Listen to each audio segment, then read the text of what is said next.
There you be, just like normal. Crickets. I took a vacation last week, I guess. But it's actually societally represented that we are taking a vacation against something we were supposed to stand up against, and that was the tyranny that we see and we complain about.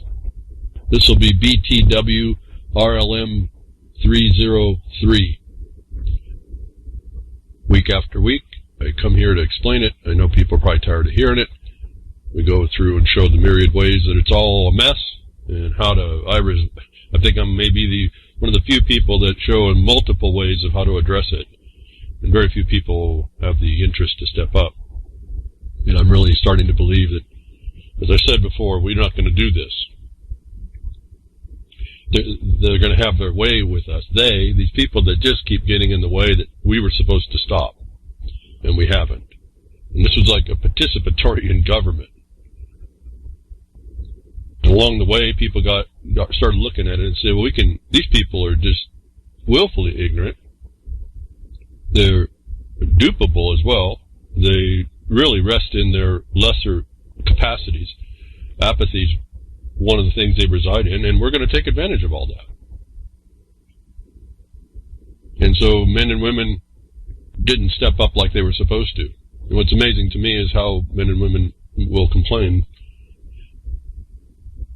and not want to follow through. They'd rather, again, get in with the breads and circuses, even though what comes through is breads and circuses. It's just the answer is the people that are supposed to be the things that they thought were good, or that they just want to rely on, are in themselves breads and circuses while they're saying that they're doing something, and no one's doing anything. And I just sit there and I think about that. I just want to stop talking. I just want to stop talking. And then as soon as I say that, I just realize that there's, again, a couple things I see, a couple things we do, slowly making a change back, slowly recreating the example that how it was we lost it, and what it takes to hold it, and what it then takes to keep that republic, if for those of you that have a aversion for that word.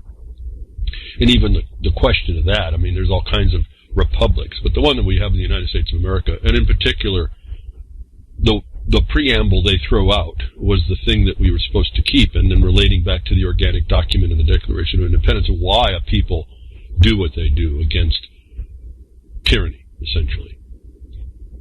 And that's the point, that you have to do something against tyranny. And since we haven't been so diligent and responsive to that, what's been built up around us is pretty astonishing. And what people do with that is pretty astonishing, and how people continue to gab about it is pretty astonishing, and what they gab about that is pretty astonishing. And I just look around and I said, but everything I hear is just not conducive to what the occupier is telling us. Whether that occupier comes through a power that's actually authorized in the Constitution, or whether it crept up inside the country and infiltrated it like a cancer all over the country in the United States. And it did this all over the place with its rule of law. So what I say for the United States, because I'm familiar with that somewhat, is applicable in the rule of law as a rule of law conduit to every other country that supposedly enjoys rule of law. But remember, your civil rights in the United States of America, as statutorily written, is to enjoy extortion, wrongful extortion. And I keep pointing this out, and I just don't know what people look at it. Some people look at it and they take it to heart, and they start to reorganize how they thought things were. A lot of people just dismiss this stuff. I don't know why, but they just dismiss it. You're built into a condition, a prison, a servitude, a beast of burden. It's all written down. All you got to do is look at it. Then the next question is, now what are you going to do about it, if anything? And if you're not going to do anything to stop it, then what's your complaint? And that's why, I guess if I have a gripe, that's what it is. I hear lots of complaining, and nobody's really working out how to work it out. How to stop this thing. How to make an example, a record of things to stop for people so they stop looking everywhere else. And a fascinating Twitter, somebody came out and put the guy's name, don't know anything about him. And I look at these people as cliques now. They're like cliques at a high school or junior high school or whatever that come out talking about, well, how do we get back to reality and come up with some real solutions to this? And I said, good idea. I said, but let me explain something. I've been doing this for 10 years. I give a dose of reality every week. I explain remedies against the problems, and people would prefer the breads and circuses. And do you know that I didn't get a response to about anybody? One other Twitter, somebody out there, they're not even following me. Only one responded to that. And then people wonder what the problem is that we're looking at. People will go to a point and no further. They will not follow through with what their intuition tells them has to happen. And it's reflected everywhere. I told you I've predicted all of this before, not because I'm so insightful. It's just the way we are. It's just what people do. Dick Armey standing in front of the government, the Capitol building, talking about all those rights you're going to get, and nobody in the so-called million people that were standing and listening to him said, shut up, move out the way, we're going into Congress and we're going to order up what has to happen. Nobody. And so we're here today. Amazing. So, as we know, because we don't stand up against it, we have a military consequence I can show you. It can be seen in the law. Whether or not you want to agree with it is really irrelevant. It's there to be seen in the law. Whether or not you want to frame what you see in the law as a military consequence of globally, that's all really that's semantical at some point for me. We either identify that's a problem or it's not. But again, we're reminded. Military to me is police. Police is military, and is policy. These are all grammatical extensions that you can see really quickly. The legislatures only make policy. Police. It's all about this prison they put you in. You don't even understand it.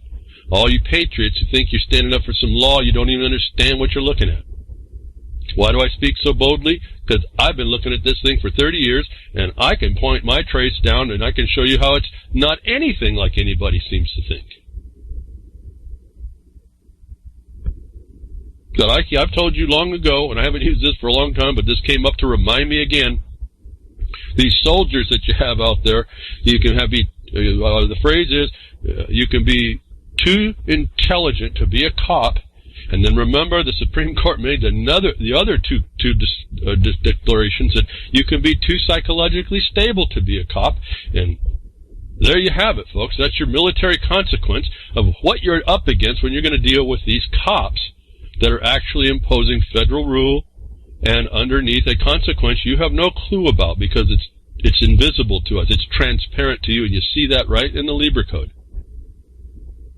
And for those of you that haven't heard or don't understand how to connect this back or have heard but don't do it, all you have to do is go remember what I read to you about I think it was Andrew Johnson read the proclamation, and you look in there and you say, well, everything's under federal rule. He says right in there, Texas was coming into the fold.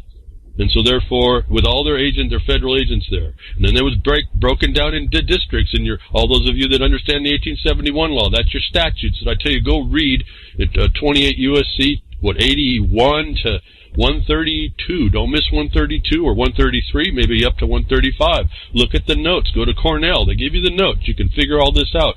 A couple of you have. I appreciate that you did. It's an insight now. That's your 1871 law in work, and it tells you have territorial districts. That's not Article 3 courts. No, you complain about it. All you people who want to do it, you complain about it, but you don't work out how to get around this problem to find out there's another problem in there. Now we're treading on my territory where I've been. And it's gotten even more complicated it's not really complicated, it's got more diffuse because of what they've done inside and who starts to protect who. The diffusion becomes finding out more people inside the system that are protecting this cage that they built, this transparent cage they built around everybody, calling it, and then putting a nice little label on the front and calling it freedom and liberty. Home of the brave, land of the free, home of the brave.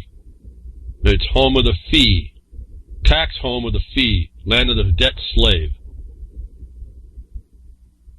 And that's the financial side. And remember, they've broken this thing down in multiple places. In finances, they got economics. If you look at what they're doing to Venezuela, you'll see there's at least 4 distinct subject matters that they attack that are separate.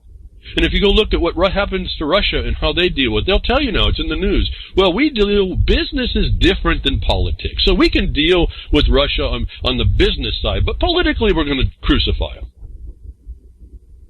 And when you're not picking up these details on how this condition is obfuscated to give the paths of tyranny through this, to justify those that have the power to justify their ability to continue, you're missing the whole point. And the crux of it ends up being this rule of law, because that's where it all comes in and is decided. But getting back to the enforcing side, the enforcement, the executive expedience. You can be too intelligent and psychologically stable to be a cop. We have evidence here, right? Yesterday I picked this up. And this is really a bunch of notices to us. Be careful. I'm telling you, you don't want to confront these people in a wrong way, but here's the evidence of this fact. Not my opinion. The Supreme Court's determined this a number of times now.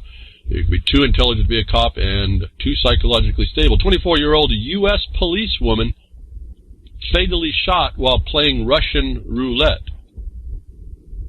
A police officer in the United States is accused of killing his colleague while playing Russian roulette. So that guy was a funny thing to me. It's not even Russian roulette they're playing. I've never known a Russian roulette to be shooting at somebody else. So what they did is these geniuses modified Russian roulette, and they play Russian roulette, but they each point the gun at each other. And this is your cops. They say U.S. policewoman. Remember, that's the truth, but it's not true in law. There is no U.S. police. There is no federal police. But in fact, when you look at the military consequence, they're soldiers, and they're under color. Everything's under color. Everything's as law, like you have as money. It's not real money. It's not real law. And so we have the proof of it again. 24-year-old young woman, maybe young girl. I don't know. Maybe she wasn't developed yet. Again, remember we were talking about they hatch too quick anymore. Here's this 29-year-old officer and a 24-year-old, and the 29-year-old shoots a 24-year-old on playing a game of Russian roulette. Where do these people come from? But these are the cops that are running your life. So if you think they can play Russian roulette and think it's a game against themselves, what do they think they're going to come when they come looking for you? Right, wrong, or indifferent? Now, another thing in the news is we're moving along here, the notice to us, and we now heard that there was that stalemate for the shutdown. We've heard the stalemate for the federal shutdown, and we talked last week about this. Another article comes up here I want to point out. This is to be careful for you folks that are getting onto the websites. Again, this is another Achilles heel to all this digital stuff.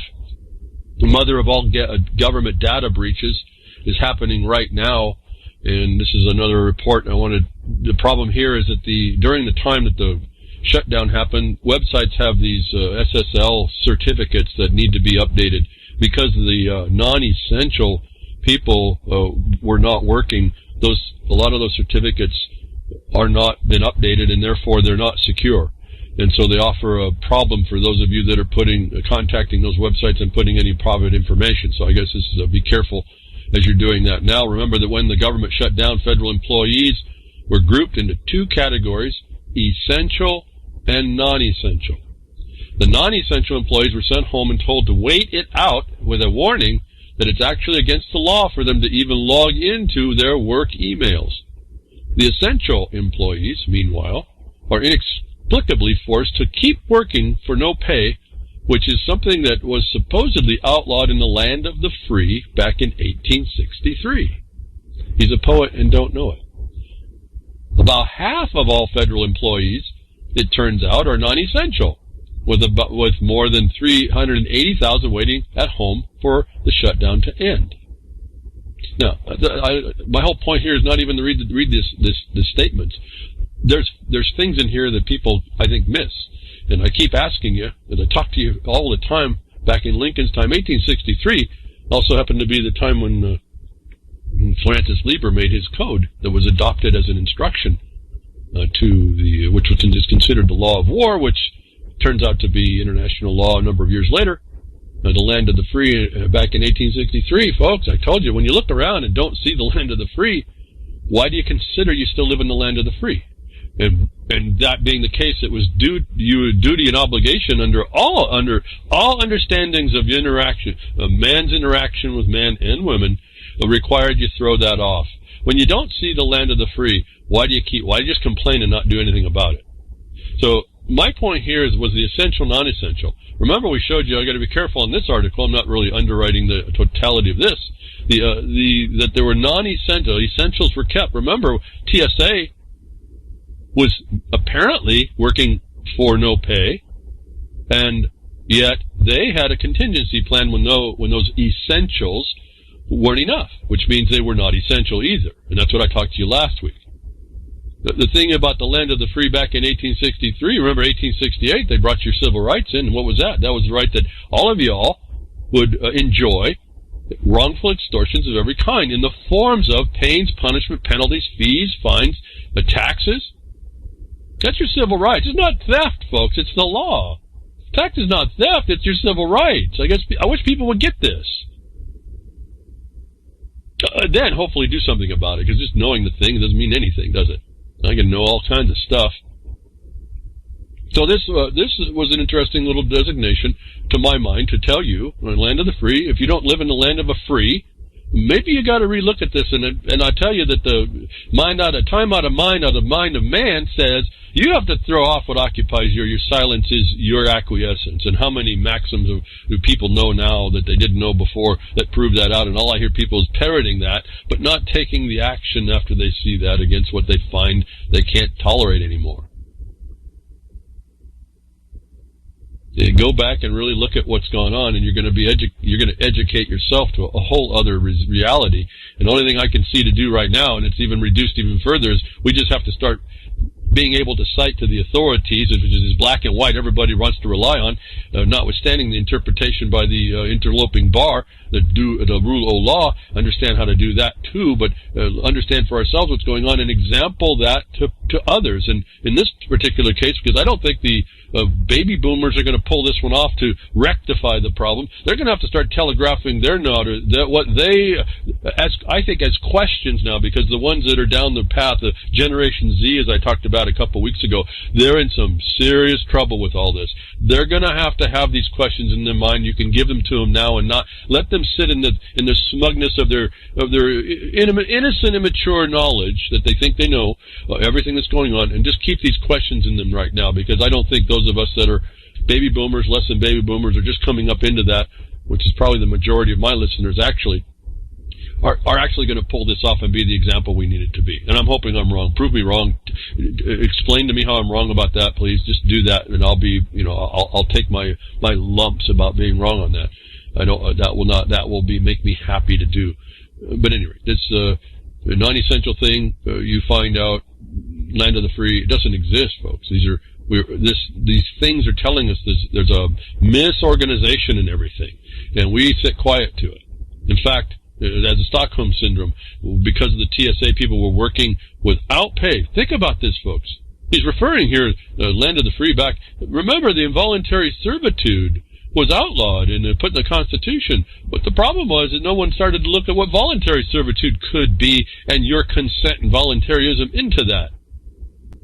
And as a voluntary slave, you have no protections. You'll do as you're told. And you see this right here. I don't know what people are seeing when I'm almost shocked about this. Think about this, that people are ignoring in this, that the folks, none of these federal folks are, there's nothing in this that makes any sense, but the ones that were supposedly non-essential are ordered to work without pay. Think about this, folks. Where do you live when that's the case? Can't be what you've been thinking and told underneath your mythological land of the free.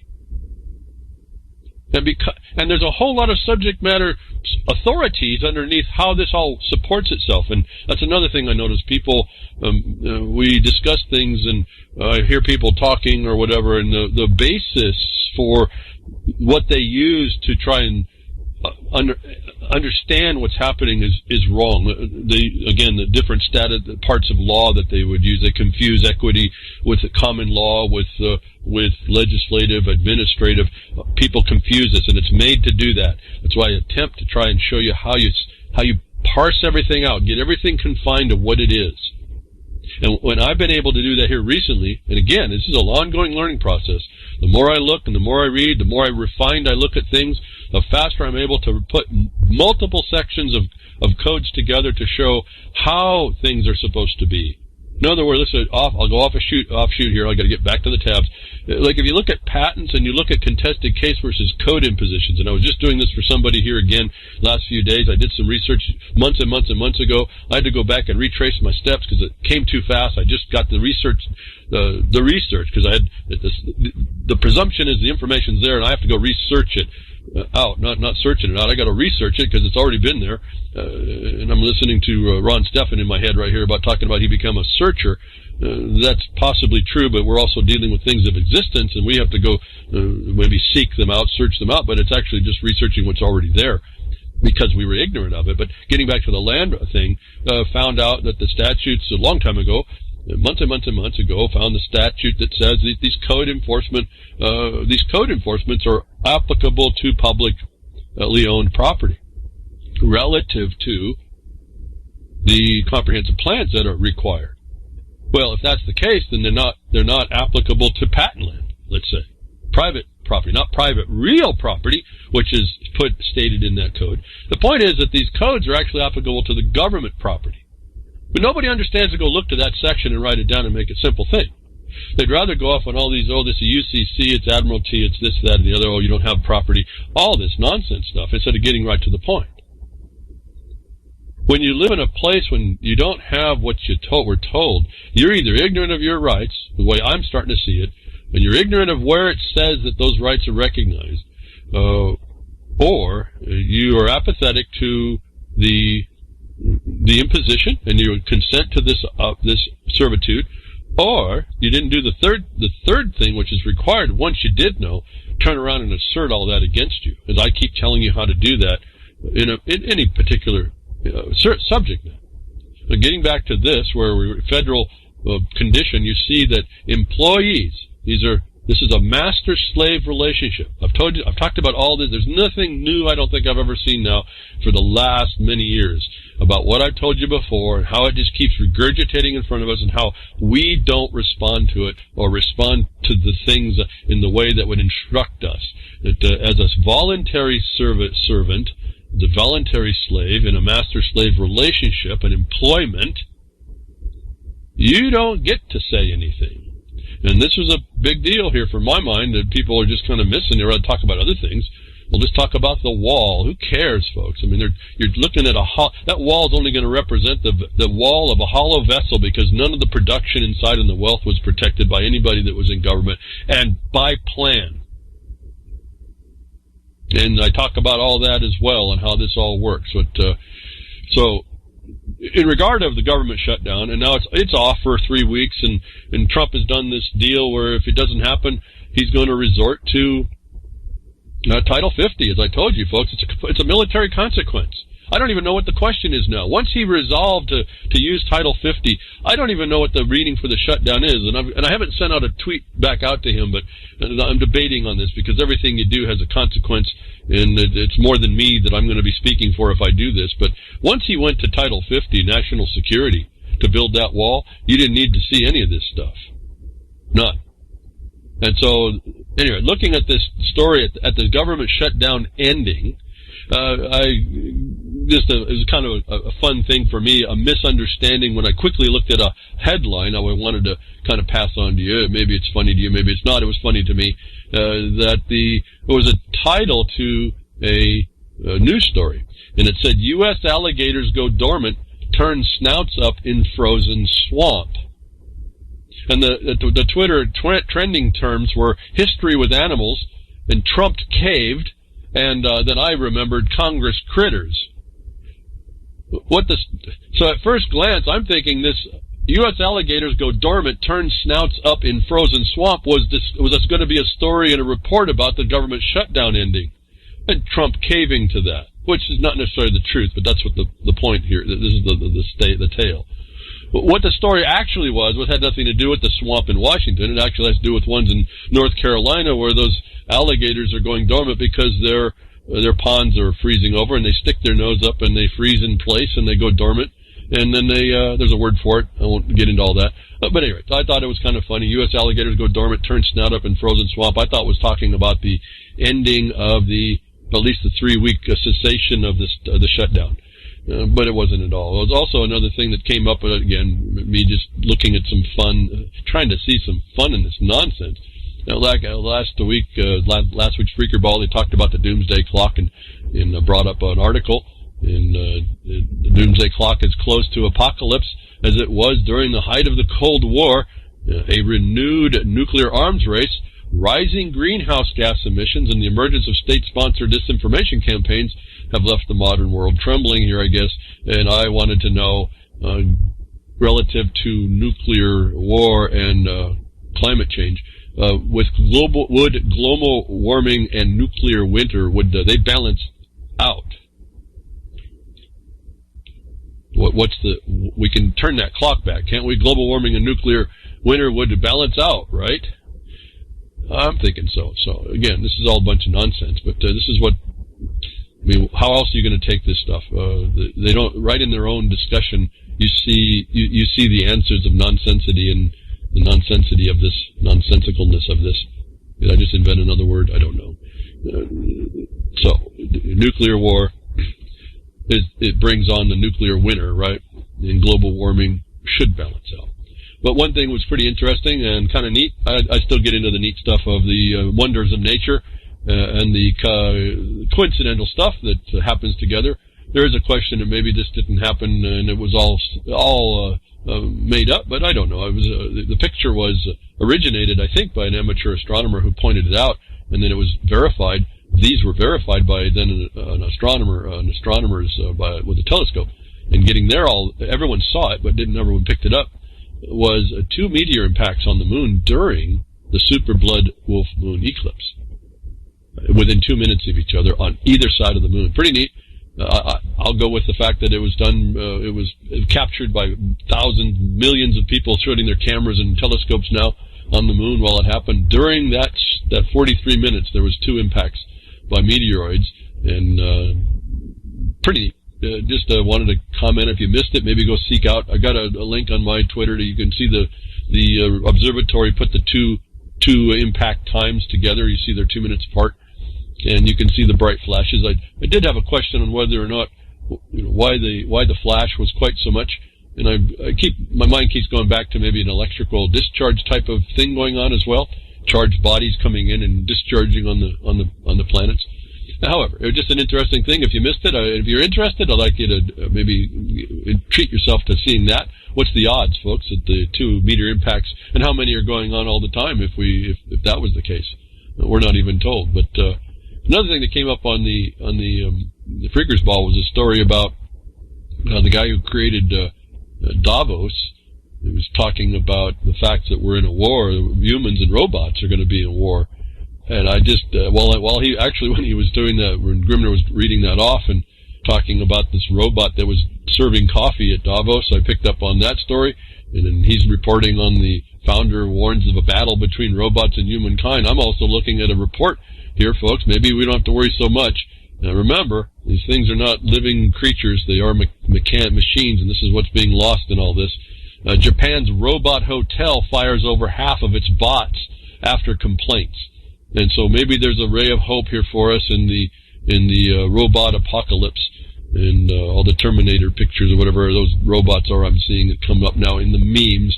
But don't worry yourself, folks. I think, as I told you before, unless those robots start making their supply chains, like I told you, it looks like they're trying to do, where the autonomous trucks deliver the goods made by robotic assembly plants that are put on ships that are sent over. I've talked to you all about this, and they have repair shops for themselves.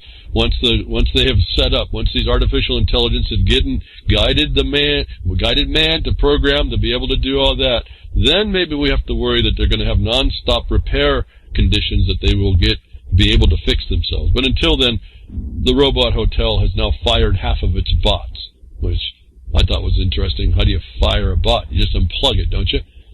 See, we humanize, you anthropomorphize all these machines, and that's going to be something you're going to have to tell your little ones, stop doing that. Stop looking at these devices and communicating them with like they're real, because what's behind there is a sentient being. It's probably the NSA or some big data listening in, and they're waiting for any little thing for you to say so they can collect you up and diminish your social credit.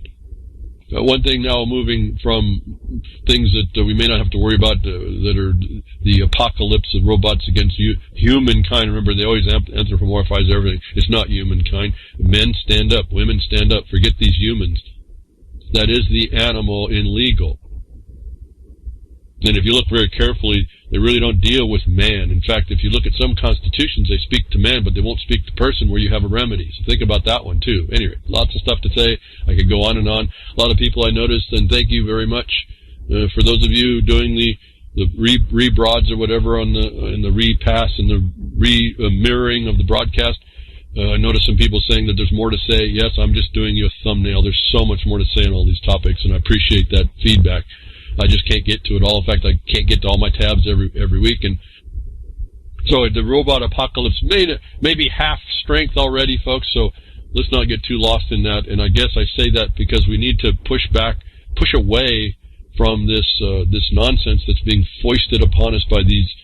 Davos is the central hub of the policies that are coming on us. That you call them elites, they're not. These are just people in positions. The psychopaths that have created a condition that they've figured you out, and they've figured out your system, and they've figured out the lines of communication on how to effectuate things, and you were never there to interfere. And that's the only thing that's going on here. But for those of us that are, we don't have to worry about being affected probably by robots that are not really going to go anywhere for a while unless they can fix themselves on the fly and they also have problems within the so-called AI. I tell you, it's just a machine. They don't respond correctly, and this is we're already talking about putting them in places where they're making decisions. Folks, please get involved somewhere to just write letters and get facts to people that say, listen, you literally have to be out of your mind to consider this kind of a technology in a place where it needs people to interact with themselves. So people interacting with themselves, us growing up into being people. And we turn our medical profession into AI now. You go to that committee the doctor puts in a check boxes, and then out from the AI comes your determination. There's still the transition between all this, but the technology they bring on, and we hear about radiation technologies not being so cool. And again, all long time, the industry doesn't want to do the test to show harm. It takes a long time because really no one really demands it up front to find out why they aren't looking at certain things. For those of you that are pregnant or know someone who's pregnant and about to get an ultrasound, some new information here for those of you, a shocker, the dangers of ultrasound. Now, what I didn't understand, because I thought this was literally just ultrasound, again, a frequency. I come from a technical background, so I'm looking at ultrasound. It's considered a frequency band. It's typically just above the ability for people to hear. 20 to 60,000 hertz. I don't remember the number, but it's a narrow band of frequencies. It's like what dogs can hear, but we can't. That's the frequency that they used to operate on. Well, I just read here that they're working way up in the megahertz, and so there's a report out now for those of you that are doing ultrasound or thinking about it. In fact, you should get the link. You should read it. You need to go find out. Interesting. It's almost distasteful to understand what happened, but it was something that did happen in China, where they were going to have abortions anyway. They used the fact that they were going to have an abortion to do checks about ultrasound. You can't do this in about anywhere else except for in this condition, where they were able to check with the modern. They have to actually make this statement. It was a modern China that did the check. It wasn't some ancient. We're dealing with rocks and sticks and stones. They have to qualify that China's able to look at this on some very high level technology of looking into these things and the instruments and checking it. They found tissue damage. They found system damage by very short durations of ultrasound. And the problem was, we're down into minutes, and it would cause damage to the fetal tissues, and so their advice was don't get them. Certainly do not do it just to know the sex of the child. That was they called that for entertainment value. So I read through this. I read through some of the statements. Very serious situation. The first evidence, however, they found it again. They knew they were going to take the babies, and they used the babies they were going to take in China, apparently from their population policy, and they did tests to find out whether or not this ultrasound would alter the fetuses. In fact, they did. A quote here: commercial and educational fetal ultrasound imaging should be strictly eliminated. Ultrasound for the identification of fetal sex and fetal entertainment imaging should be strictly eliminated. For best early pregnancies, avoid ultrasound. And that was, I don't know, if you're interested, get the link, check it out. This was again, all this time we didn't know. And what I didn't understand is they raised to 3 to 9 megahertz. That's way up into, again, as you raise frequency, you affect smaller and smaller things. And so anything that has a nerve length or a diameter or anything that's within the wavelength or resonant wavelength of any certain frequency will respond and be excited or moved or whatever by these frequencies. And as you get higher frequencies, it affects smaller and smaller things within, and a fetus is very small. So it's conceivable what all the component parts can be affected, and apparently they are. It was anyway. How much do I talk about this? If you're interested in it, here's an article for the first thing I've known about any of this. The written down, and it may not be a popular place to go get a report, but if this is all you have, then you, again, as I've told you how to apply it, you take this as knowledge now in the record and say, why, and you come to the United States or any other rule of law country, you say, why aren't you, now here's the basic evidence. What have you done to prove this? You prove this doesn't actually happen. Where's your test? But for those of you that are going to try this, you really need to overcome your entertainment value. Unless you have a very serious problem, you might want to read this and just avoid ultrasound at this point until you get better background information on all this. It's I don't know what to say. I'm looking at this stuff and I'm saying, look at all the things that it does. And people are totally unaware, and this is medically allowed. I'm looking at this thing. How much do I read to y'all? Do you want me to read to you, or do you want to take the responsibility? I mean, I don't even know what to say here. So much to say, so many places to go. Do I maybe insult you a bit and say, how much do I hold your hand while we do this? This is the technology that's hurting people. Anyway, I'll move on. I was going to read more, but I just can't. It's just you should be able to be grown up enough, mature enough to, somebody's out there, to pick up particular things and run with them and start to be an advocate for those that can't. And this starts to slowly, the thing is so far out of whack, it slowly starts to true up what was supposed to happen. Another report I haven't been able to get to for months and months, but it's here to say, Dr. Tenpenny, we mentioned this before. I want to make sure now you get the link. In a video, you can hear the doctor herself talking.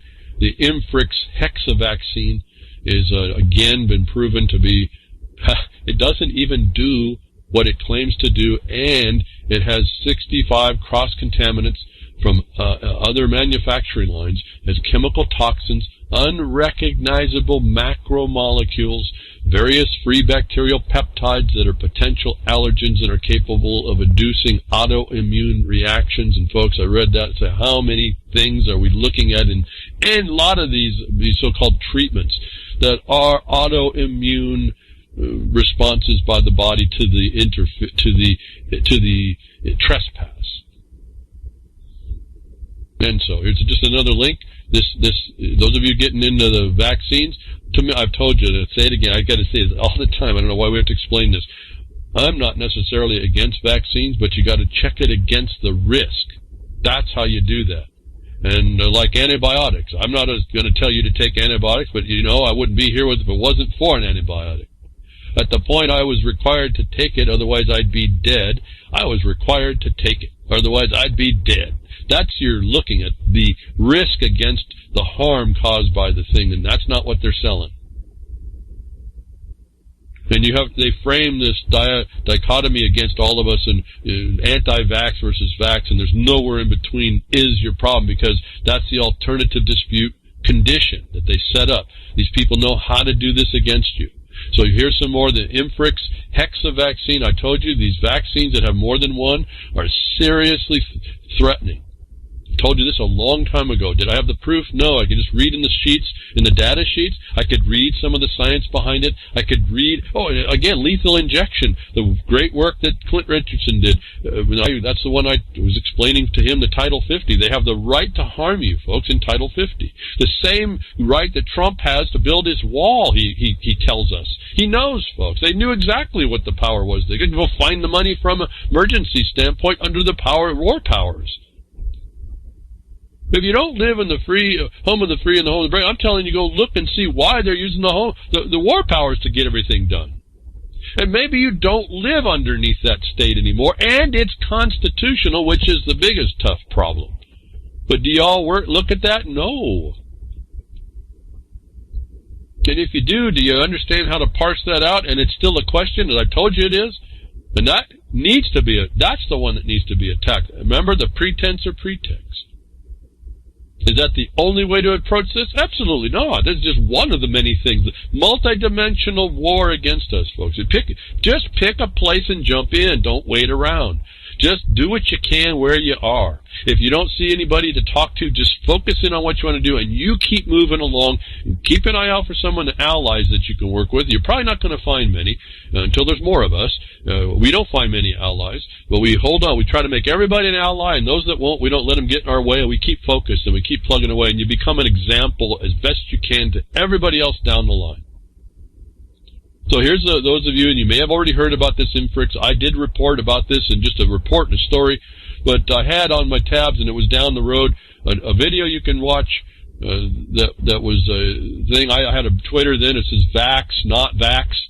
This is a vaccine that doesn't do any immunization, folks. It's a bunch of toxic materials. It has these macromolecules, like Clint Richardson will tell you in his video, that are dangerous stuff. Human fetal tissue in these things. Well, how can they do all that? Even though the law in Title 50 says you can't? Because the government's got an exception. That's war powers, folks. You've been living under them your whole life. And because of that, I can look and say, we don't, because of Libra Code told us back in 1863 when they made legal slaves, voluntary slaves, it said you knows them when you sees them, and you knows they don't have to tell you that they're there. That put the scrutiny on everybody, the obligation and duty of scrutiny on everybody, folks. And if you want to close your mind, turn around, put your head in that behind a woodshed bucket of sand, Acme bucket of sand, I don't know what to say about that. So anyway, vax, not vax. These vaccines are not vaccines. They're poison. They're things. We don't even know what they are. We know they seem to be DOD funded, though, aren't they? Rix. And they have this name on this Rix. This name is a trademark for GlaxoSmithKline, who's supposed to contain allergens. Corelva found none of these antigens in the vaccine, but did find 65. See, the antigens are supposed to help you fortify your body against the virus or the disease, but they did find 65 of these cross-contaminant chemicals and unrecognizable molecules and more. And I put in this Twitter months and months ago, fraud, money for nothing, good, dire straits. So, can't do much on Twitter. Ideas, I try to send people ideas and hope they pick up on them. A lot of people don't appreciate it, guys, because I don't get many people follow. And I can't, again, as open notice to y'all, I can't follow anybody. I'm blocked by Twitter, apparently. I can't follow anybody. So I have a bunch of bookmarks that I try and go through periodically that I can't get to a lot. I don't have that much time. But so you'll see me respond to you very periodically. And that's because I was able to get over and look real quick to see what any of you have. But I can't follow anybody. Anyway, I'll put out, I hope, little bits of my insight into these articles to highlight certain things, to pick up, where people can pick up and start to run with their ball down the field, or their baton, or whatever it is that you find important. It's what I try to do on the Twitter, and things that interest me a bit, although it's not complete. Again, it is what it is. So I'd mentioned the DoD involved with a lot of this, and a lot of these exemptions come underneath Title 50, and that's the war powers, and you live in that construct. People will kind of deny that, or look away, or not even have an opinion. They just don't want to hear this. And yet it's a military consequence. It's global, folks. That's all I can tell you. I talked about it last week with the broadcast on the five-eyed beast. It surrounds us, and we don't even know it. It's transparent to us. And here's another article regarding these toxins, these things that are toxic to us, that the medical profession, the FDA, which is the agent of the occupier, the agent of the military, even if it's not an occupier, the constitutional war power adherent, which is the United States government, they're agents, which is a complete conflict of interest in my mind anyway. Top FDA official blows whistle as agency approves drug 10 times worse than fentanyl, funded by the DOD. And this report, again, not to read it all, okay, they get funded because it's a DOD. And you see, they fast-track it without telling you it's fast-tracked because it's the DOD. To me, this report was telling you not that they approved a 10 times worse than fentanyl drug, it was that the DOD and the war powers gets fast-tracked because they need that drug for their soldiers. And your health and your well-being and your security in the regard of your life is second class, if not last class, you blood clot.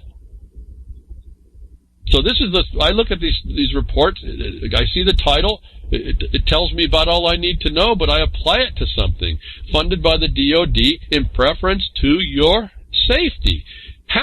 For their soldiers has to be the war powers action, and the FDA allows it. And you may not be able to fight that one until we destroy the underlying, if we could, destroy the underlying pretense that it's being used for. Again, I told you, they beat us to the punch, folks. I saw it coming back in, as soon as the towers, as soon as they went and done it in 9/11, it was a foot race, and we lost that foot race big time. And that's about the time that was fortified, they were starting to tell us it all, and I went to crickets. When the proof for y'all, when I could present the proof of that to y'all, so you don't think I'm some raving lunatic, conspiracy theorist, whatever. There it is, folks. They're telling you this is what they're doing. And be careful. And also, I told you they divide stuff out to give them an option like, we can work with Russia for business. But politically, we're going to condemn them. This type of nonsense that goes on, and I'm not saying go condemn Russia. I don't know really ultimately what's going on. You're either going to work with people or you're not. I'd like to have everybody getting along myself. Why don't we try that excuse for a while? But they use this stuff to interfere with.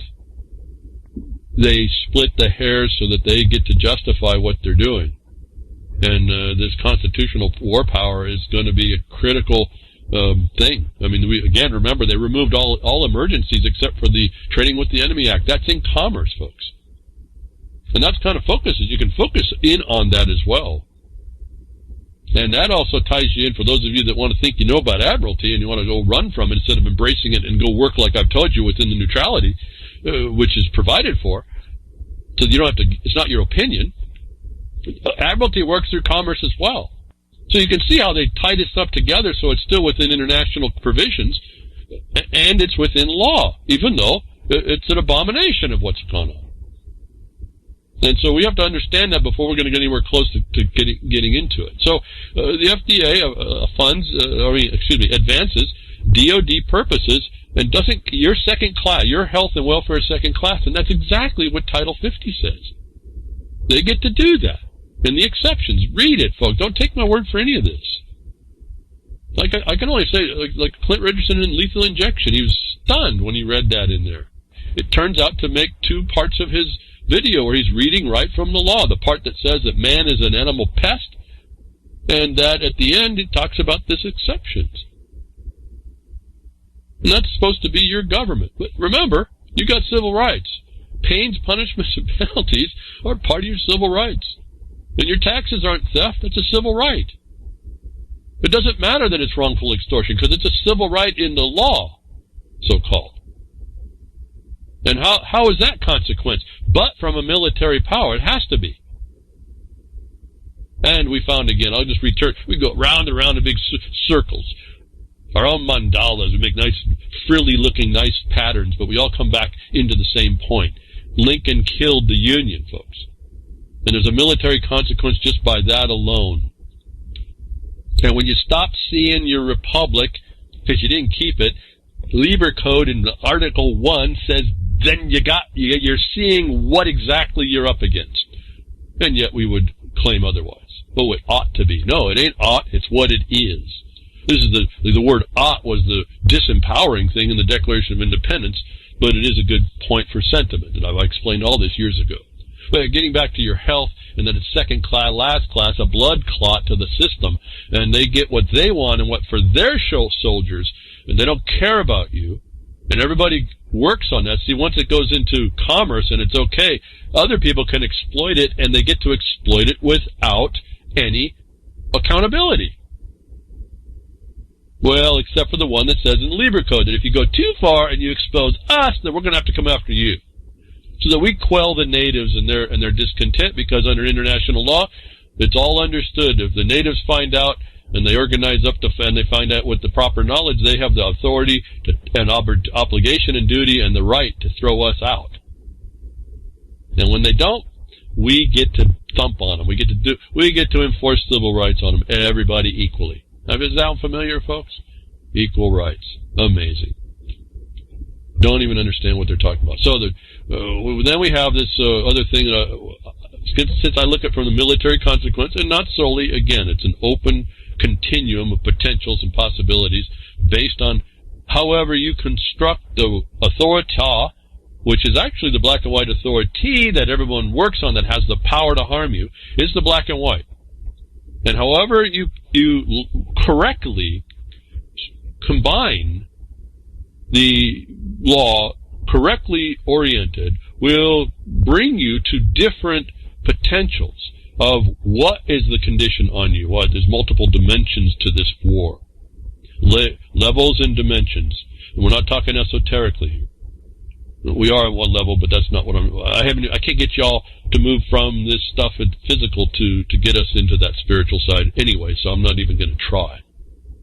But that's playing out entirely all the time. And as I say that and get the military and thinking, Solomon, you're in my thoughts. Thank you very much. I get a message from Grimner a couple weeks ago. I forgot to mention that, but in a way I wanted to keep some distance. Don't know what's going on. Appreciate that you called in and let us know you were okay then. I hope everything's fine. But here's the military consequence globally, folks. These people are well versed in how to pull this off. And I came at it from the black and white reading, the manual. What you see is illegal. That's the manual. They're telling us exactly how this is working. And I try to come here to tell you in other ways that we have to approach it a different way. You still have to read the black and white, but our approach has to be different, because we can't be lulled into the fact that is an authority where we find something foreign to it and which is powerful enough to counter at least equally. I'd rather be in that condition than the one to have no word in my mouth and not have a place to cause any embarrassment at all.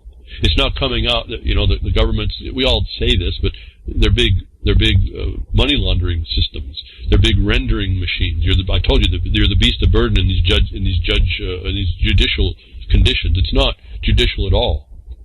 It's coming to the surface, but people don't quite know what to do with that. They just complain. But this is also indicative of what they say inside the statutes of what's going on. As I tell you, I keep refining what I understand, and I can see why certain rules do what they do, and I can tell you at this point, except for like the sustainability stuff, that's like a whole different reality in a way. That's just complete lawlessness. But within the context of what appears to be actual and lawful, there are constraints built in, and so somebody, even the occupier, knows how far they can go. Tells me there's an intelligence in there that knows exactly what's going on, which means that I can find it too, you can too, and I think that's a better place to work than just complain and throw our hands up and literally do nothing, or do everything wrong, and that's like doing nothing. Continuing, though, a little bit on the health problems and what's going on, and when I read this next story, and the word assassins is in here, I was just thinking through the DOD story that I had just read. Biologists turn eavesdropping viruses into bacterial assassins. These findings are fascinating. Just fascinating what these scientists or whatever, these searchers, whatever they are. It's fascinating what they turn up with, the wonder that nature does and is. They find that this is a single-celled, they didn't even think there was much to them, a virus, a single-celled issue here, that actually has it senses communication. It senses the communication between its adversary, so when it starts to communicate in a certain way, it knows to attack, and it does attack. They've now researched and found this conversation going on that's intercepted by this creation, and they're able now to target it. Okay, researchers have found a bacteria-killing virus that can listen in on bacterial conversations, and then they made it attack diseases including salmonella, E. coli, and cholera. On the surface, that sounds cool, doesn't it? We can actually take this virus and educate it to go after certain things at certain times. That sounds really, really cool, but they did use the word bacteria and assassin and train, target it, educate it. This is supposed to be a single-celled, non-thinking thing. And all I could think of with the other story about DOD funding fast stream stuff with that they needed soldiers, and then we understand the aerosol nature of things that they put in the air and every other type of thing, and then the binary and trinary weaponry that the DOD will produce. This story became terrifying. As I've told you before, they'll tell you all the cool things it'll do for you now, but what they don't tell you is all the stuff that you didn't think about that they're actually using, because national security is all important, and you're last class. You don't get that. And you could very well be the bacteria that they train something like this, the virus, to come after you at a cellular level. And so, okay, science fiction. I don't think so. You can believe so. But this is a notice to us that the level of understanding now they're getting on natural systems. And when I see the DOD gets fast-tracked to all these things, and they don't have to check out how harmful it is, and they got the exception to be able to harm you, this one takes on a whole other terrifying aspect that I'm not terrified. That's just what they're going to be able to do. We keep letting them do it. And at some level, like I keep saying, I'm coming to the end of my time. I only have a couple decades in this place. I'm hoping better for you all, but it's not looking good. And Generation Z, you better understand, if you can ever find this broadcast, go back and see how they did it to you, because there's something going to hold up, I believe. Well, until they can take you out singularly, which they're working on. And that's what all this data, big data, and interference is, the Internet of Things, the surveillance state. There's still a roadmap through that I don't know that they can actually stop you and Generation Z from stopping them. You're going to be told a whole bunch of nonsense. You'll be living in nonsense, and it's going to be like a fish. You're not going to question the water that you're in, but you're going to have to quit. You're going to have an insight. This word, or the word of the people around you, your elders, your friends that are just becoming aware of the fact that you live in water. You live in a conditioned environment. It needs to have that question so that you can address it, because you're not really a fish. You may be in a school, you may be in that herd, you may be treated by the herd immunity condition, which is all this DOD fast-tracking and all these vaccines that don't have an antigen 1 in them, but are toxic to you to keep you in a condition of epigenetic change. You'll have to hear these words, if it's not from me, from somebody in the future. And you're going to have to break out of whatever prison you've been put in, and you're going to have to go back the way I've been telling you, to start to assert yourself again if you have the opportunity. And I feel, when I say that, there's a sorrow that starts to come over me. I am hoping you have the chance, because it's looking so, we can't use the word dystopian. It is coming to the point when there's not going to be much of that escape. When they understood, Maslow's hierarchy of needs, that study was done to figure out your needs and what you will capitulate to quickly. And that is also then combined with a lot of other things. And I say now, I bring up the Protocols of the Elders of Zion. It's like a manual of your frailties. You hear any of this in the future and you're underneath this and you break through for a moment that says, hey, this is not right. There's going to be a way to backtrack through. I can still see it today, and I don't see how they can't, again, when I see the intelligence of the psychopath recognizing things that is recognizable to all men and women, and they only do go so far, and they rely on your ignorance or apathy, I recognize that there's some force in the world that does check everything, whether or not I can pinpoint it or identify it. And I'm going to if I have a faith, it'll be a faith that you'll see it in the future, because those of us today didn't do it. Notwithstanding what I've been trying to do for 10 years, informing everybody, it's just too much apparently, and that's the sadness about this. So we keep talking about the military consequence, DOD, and the evidence is all around us about how we're being controlled. Another report comes right out to let us know Pentagon campaign to keep public in the dark. Now, why would they want to do that, folks? What is going on? Now, you read the story and they talk about certain things, and I can see, if everything was going right, I can see how the classification of documents that haven't been classified before might be important if everything was going right. But when we're looking at the problem of a war power imposition where the government is accepted and can harm you, and they tell you you can be an enemy combatant and they can indefinitely hold you, and there's no judicial constraint. There's no Libra code on this condition anymore. You need to understand that this is a notice to us about the worsening condition, and Trump is part of it. His decision is, on these Pentagons, keeping it secret. You no longer can get information that used to be available. The Pentagon has always kept its share of secrets, and for good reason, and it's working toward a new level of opacity. They'll call that transparency, but you see right through it. It's opacity in the fact that you're not going to see it. Opacity, classifying all sorts of information that has been public in the past, including the inspection grades of America's nuclear weapons infrastructure, records of Navy aviation accidents, and Government Accountability Office assessments of Pentagon waste. The Defense Department has also stopped revealing public information on the number of troops it has deployed in each theater of the war on terrorism. I won't read more. You're being closed off of what the very thing that's against you can tell you. You're being blinded to even more information. And it seems plausible, but like I say, it's only actually plausible where things are going right and they're not actually subverting your life. Certainly you would need to know about the Pentagon waste. I understand what they're doing about that waste, but it's not the waste that's the problem. That is the waste that you look into, and other people can say, well, that waste might be going somewhere else. Because it's not really waste. It's cooking the books, but it's doing something else. What? Under national security. The umbrella destruction of our lives, because no one's checked it. And it might be valid, but we can't tell, and they're going to make it even harder. So here's the title again. The Pentagon campaign to keep the public in the dark. Yeah, the title may be a subjective.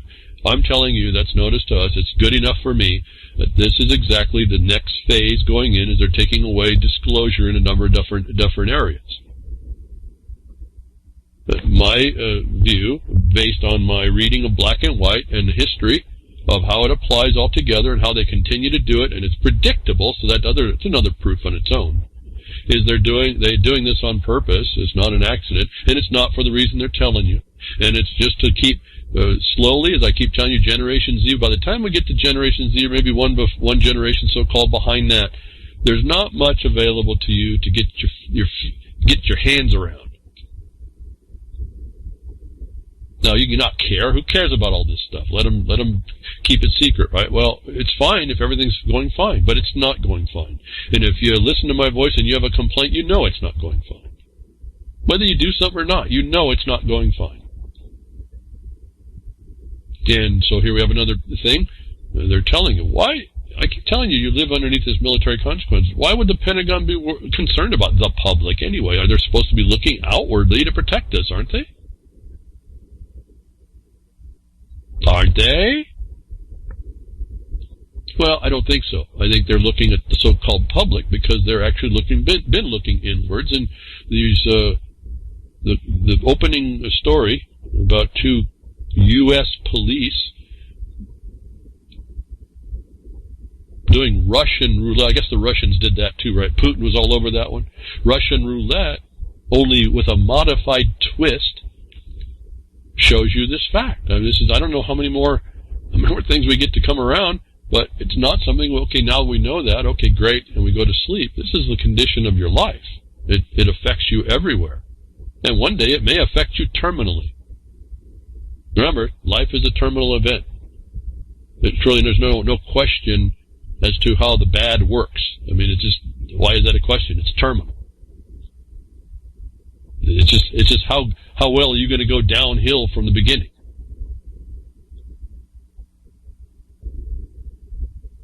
So we move from the military consequence, and then remember that's the military, and I'm telling you under indefinite detention, that's the civil executive. Because the military still looks at the Lieber Code when they do the military thing. The civil implementation doesn't care. And that's why I tell you, you don't have a country anymore. You can disagree with me. You can say, oh, look at what about this and what about... Go look at the function. Go look at what doesn't function. Go look at what was required to function. Be careful that you don't disregard the inherent powers not being functioning. And then when you compile all that, come back and tell me what you find and what you think you found. And then we'll weigh together the findings, and I'll tell you whether or not you found enough and whether or not you can find some more. And I say that not out of arrogance. I have not found enough people, many people that have a complete, they have nice, deep researches, but they're not comprehensive enough.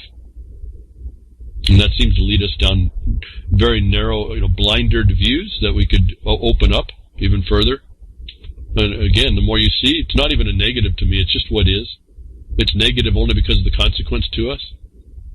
And we have the ability and power to flip that right around if we would just do it. But moving on, so that's the Pentagon, that's the effect of the civil, and that's the effect of the executive. And we move into the legislative.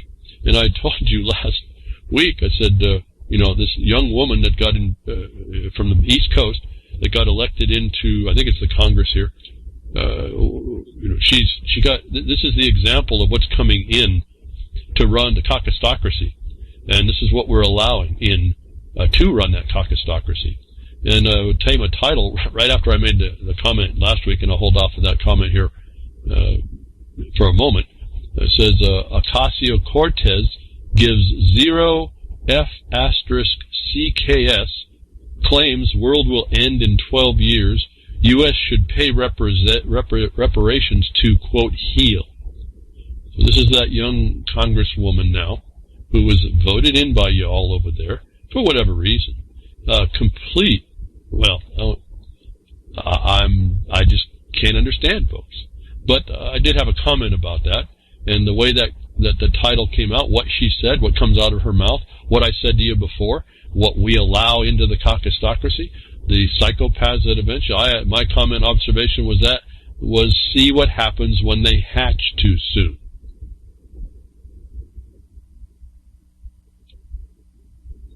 This is what we're getting when you have people that are completely incompetent in life, getting into places for whatever reason to make these decisions.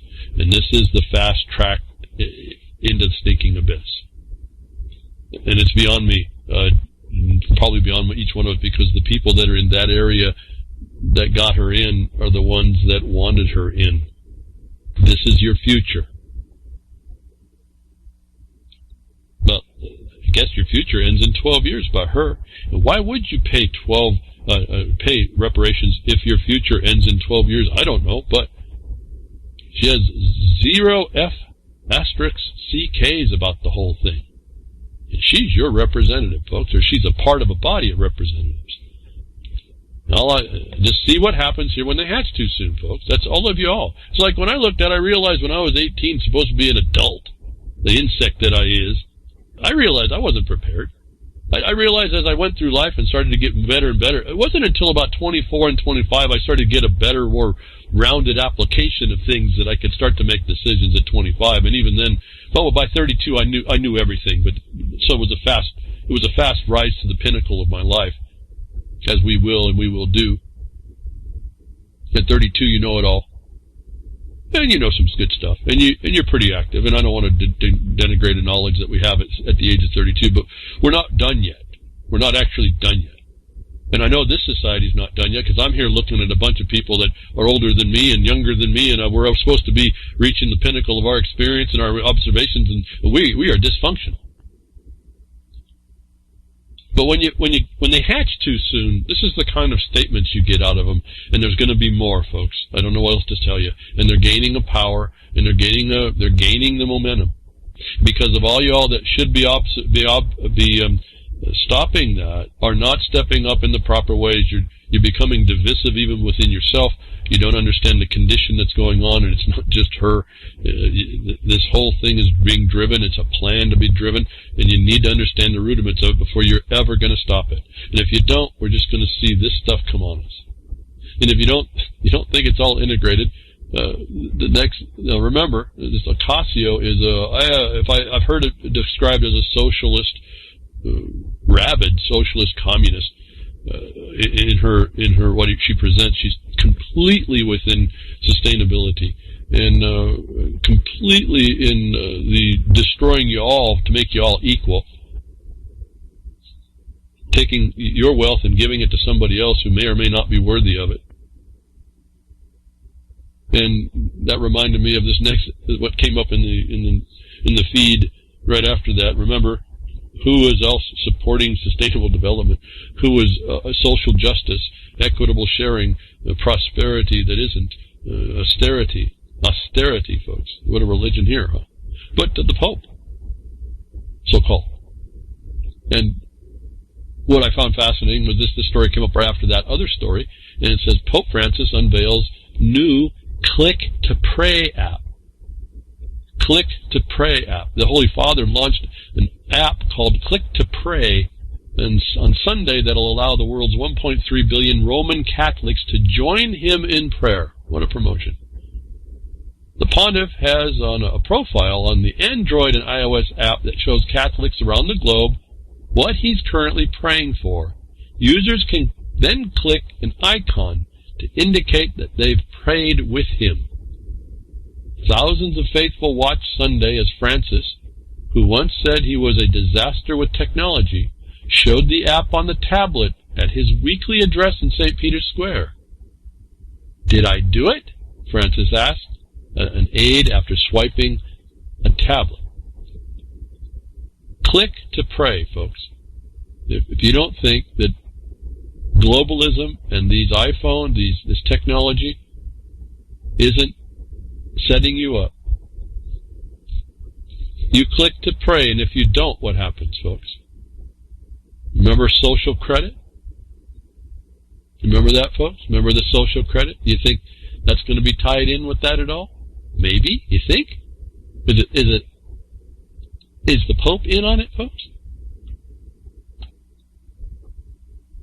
Click to Pray. Yeah, they're praying on the faithful, folks, sustainably, no less. This is a global credit system. It's debtor's servitude. They package it up in very cool ways, but it's here again. It's one of the premier examples in the world for it, in the Pope. Billions of people, folks. Billion plus. Click to Pray, and if you don't, what happens to your social credit eventually here, folks? Remember, it's sustainable. That's global. It's not local to you either. But here it is. They roll it out. They roll out the sustainability, the same thing that Ocasio is going to be promoting. And I mean, to your death. This lady is just really, she's hatched way too soon. And a lot of them have, but they don't know it. And you tell them that, and they get triggered. And then they have the force of the other ones that are not hatched, that hatched too soon. They escape the abortion that others have now suffered in New York and will be suffering. That you can be aborted the day before you're supposed to be born. Where have we gone as a society, folks? How repugnant! I don't even know the words for all this, but this is now legal. And remember, Clint Richardson's again. He'll tell you about his interpretation of the Roe versus Wade, like I have my own, and we got together, we explained it. He went a little bit further. It's Roe versus Wade. Ginsburg, who now everyone's questioning where she's been, and we don't know if she's dead or not. I don't know. I don't care. She's just another bar member. But her interpretation was that this was supposed to be a way to control blacks. Was the law? She thought that's what it was, and she's on record for that. But people put her up on a pedestal. Same people that'll take away all your rights and want to murder babies the day before they're supposed to be born, and it's legal. Legal, not law. There's certainly no morals to this. Really sickening. This is the new world, folks, and it's being agreeable. This is agreeable to people. I don't know where that comes from, but this is what you're up against. Is any moral thinking people? These are the same people that don't care, see, that you're a he or a she, because you're not even anything until they have to recognize you. Remember, this is the big serious problem when I was telling you about the Supreme Court making distinctions of when you're a person, when they claim that you have a liability on you even as an infant, or not. This is how they adjust stuff. This is how they start to do things that are just not correct, but they're legal. And that was done through the rule of law. Not law, it's someone's interpretation of that. And it's despicable what we're allowing. And this Ocasio's on the front end of all that. And they don't care. They don't care that you're a he or a she. This is the big problem. And I tell you, that's a non-starting argument within legal, because a person has no gender. And this is why, at first, immediately how I can tell you this is a false outcome, that they want to make some new, get your mind to think that there's something else they have to say. And we see this he-she nonsense coming up in now, the same type of people. California State Senate Committee bans saying he and she. Think about what's going on here.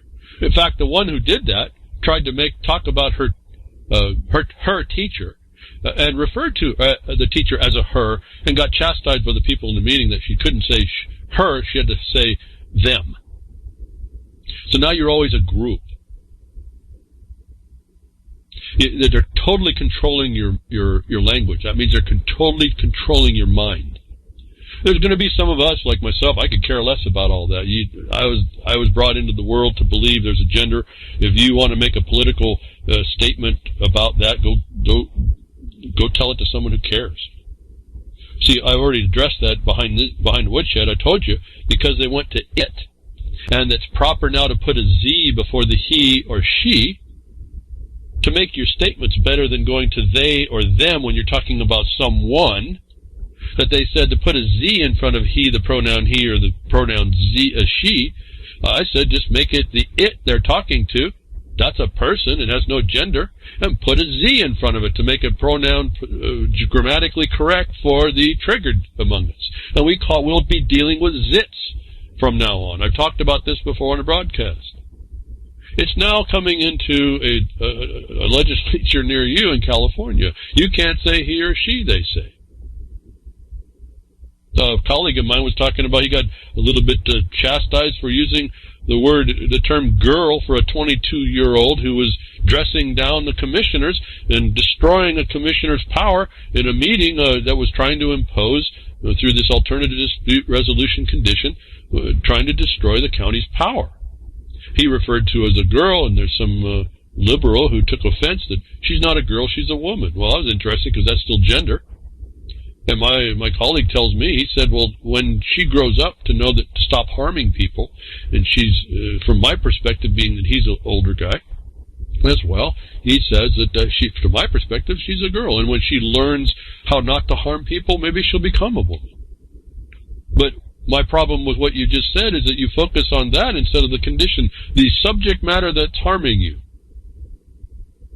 And so in that little example, and what I just retold you, you see how these people will take and focus on something completely really wrong in a way and irrelevant, and insults the one who has actually experienced it as well, to protect someone who's not even in the room for the protection that's not needed, so that they don't need to address the real thing that they need to be addressing. Is this alternative dispute problem? This is ingrained in people. And this woman that he was talking to wasn't young either. So, again, as I said, the baby boomer generation may have failed, and may have failed the rest of us, us going down now and younger, until the last generation can be shown that they have something to remember and act against. So, California, really build a wall around that place. He and she cannot be said in the Senate. So they're taking your right of free speech, aren't they? And they see nothing wrong with that. Because you're privileged, And so this starts to be built into this system. The Pope, you pray to click. Well, you click to say, you're going to say click to support the government in the state of California. Wherever you're going to get this app, it's not going to be the Pope's click to pray. They're praying on everybody, so everybody's going to be prayed upon, and you're going to be almost getting to the point where if you don't go at noon Pacific to go say you like the government instead of the guy behind the woodshed, you're going to have a demerit against your social credit.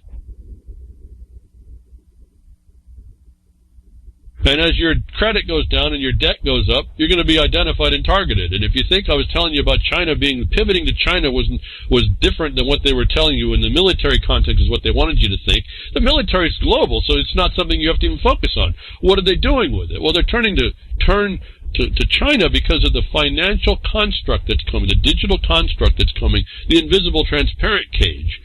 And the policies and the working policies are coming out of China. We now see that, as I've been telling you.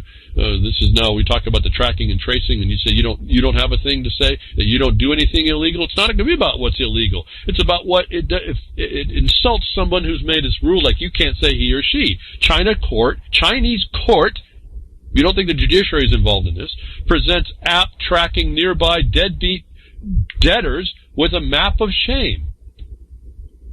The government court, the judiciary over there in China, says if we have a judgment that we put against you, and you know that 98% of you that's seen the prosecutor in the United States of America know there's a conviction, if you think there's justice, Chinese court presents an app. The court itself presents an app tracking deadbeat debtors. You want to talk about shared debt, folks, and prosperity under the international rule? You better start putting this together. This is coming to an app near you. The People's Court of China's Hebei province has introduced a new app which identifies and even maps the location of people dodging their debts to help create a socially credible environment. The program has been described as a map of deadbeat debtors, revealing their financial information and exact location to nearby peers. If you don't think you're into shared prosperity and shared debt, nearby peers. You want a jury of your peers? Here it comes, folks. The app brings snitching on your neighbors into the 21st century, making it simple and convenient to report those with outstanding financial obligations to the authorities. Neighborhood Watch come to ring a bell in some of your minds, folks? According to China Daily, a news service run by the Communist Party of China, the app will show if someone with bad credit is within 500 meters, making it easier for citizens to, quote, whistle blow on debtors capable of paying their debts, close quote. Now, how are you presumed to be capable? That was another fascinating thing that came to my mind. Enough said. Folks, it's the socially credible environment is what you will be imposed with. You don't have a say here. So let's move from really quickly, I don't do nothing wrong. Yes, you do. You're presumed to do something wrong. If you're not engaged in part of the herd, you're an outlaw, an out-legal actually, and you're going to be tracked down essentially. Remember, you make a perturbation in the field when you don't have this stuff, as I talked to you before about. You say he or she, and that gets recorded in the phone. You're going to get another demerit, folks. This is happening in California. Remember what I just told you about the he and she nonsense. Just call it. I'm just focused. I've been telling you, folks. You got to come up with another word in your mouth. You call it, and you can defend your position. Call them all zits. That's the proper grammatical form of degenderizing a pronoun. Putting a Z in front of it, but we're dealing with a non-identifiable thing that's an it, isn't it? We're dealing with big pus pocket boils rising to the top and running your life. Everything you deal with as a pronoun is going to be a zit. How's that? Try it. Might work better than he or she in a demerit on your app as they prey on you, the government religions that are out there, all government religions. Deadbeat debtors. Well, you don't know what you're going to be a debtor to relative to the social policies of the new treachery, the new tyranny. And if you don't think that I've been telling you about all this stuff tracking you down, and in this case, again, they tell you the good stuff. A guy who was really a bad criminal got caught using technology. Great, but that's not what they're going to use it when they come against you. It could be just as much as wanting to find out and weed down all those people they want to control, that we don't want people to get debt in contracts for loans or houses in society. You don't know what the policy is going to be that you're going to be coming in violation of. And not that you think I'm not going to do this and I'm not going to do that. Someone has to hear you and make a report now, folks. Bicycle riding hitman convicted with Garmin GPS watch location data. The Internet of Things, folks. No, it's great. They caught a homicidal cycler. I don't know what else can I say about that? That's a cool thing, right? Well, there's the notice. Your GPS on your phones, right? I would talk about your phones. Well, this is a watch.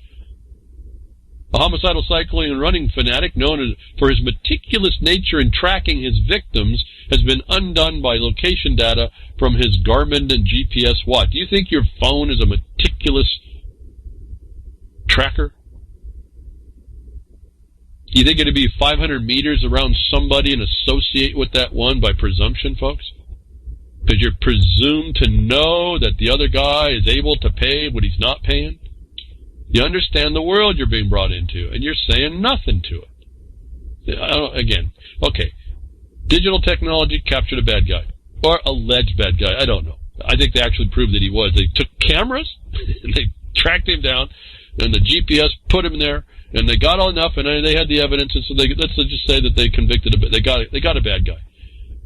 Then you have to understand that they're going to be getting people that are just offenses to them. And if you haven't looked out and seen this liberal mindset like these Ocasios coming out to want to subpoena you to Congress because she don't like you, you're missing how they're going to move this against most everybody. And they're doing it in a place like China, as I've told you. It's their pioneer police state for the global implementation. If they can do it in China, your location and population in your country is not big enough to even be a road bump, a speed bump in their plans.